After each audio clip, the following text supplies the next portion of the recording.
Hello guys, kamusta? For today's video nga pala, testing na tayo ng ating ginawang forklift. So, yun na siya. Testing na lang para ma-double check kung may problem.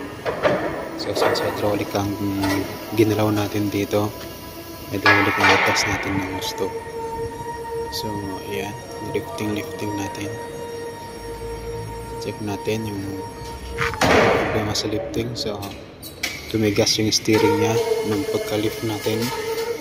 So, ibig sabihin niya na kulang to sa hydraulic, hindi makahigop yung pump ng hydraulic kasi kinuha na lahat ng cylinder. So dagdagan natin mamaya yan. So, check lang natin baka may malfunction na mangyayari or may mga tagas. Test natin lahat ng fork function, tsaka lifting, yung tilt, and then yung steerings natin.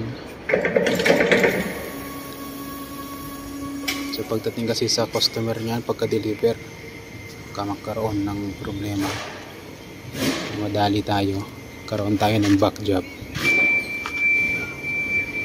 maraming magagalit. So minsan kasi okay na sa shop, pagdating sa operation nagkakaproblema agad. So nangyayari din talaga yun, lalo na sa mga ganito, no?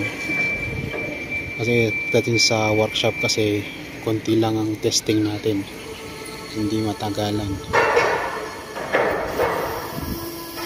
Sa pagdating sa site may mga load na kompleto, tapos yung operator nagmumultitasking pa, kaya minsan may nagkakaroon ng failure.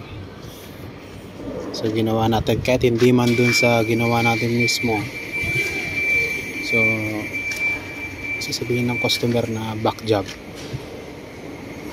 then yan din tayo nadadali.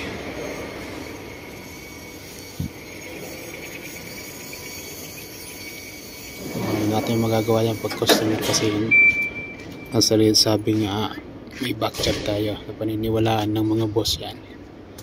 Kailangan double check natin lahat yung mga nire-release natin mga unit kung ibang pangasira pa.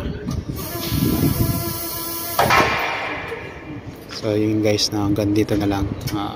See you until next vlog. Salamat nga pala sa mga followers natin yan, patuloy na sumusuporta sa atin. So keep watching po yung mga ina-upload natin videos. Thank you po. Goodbye. God bless.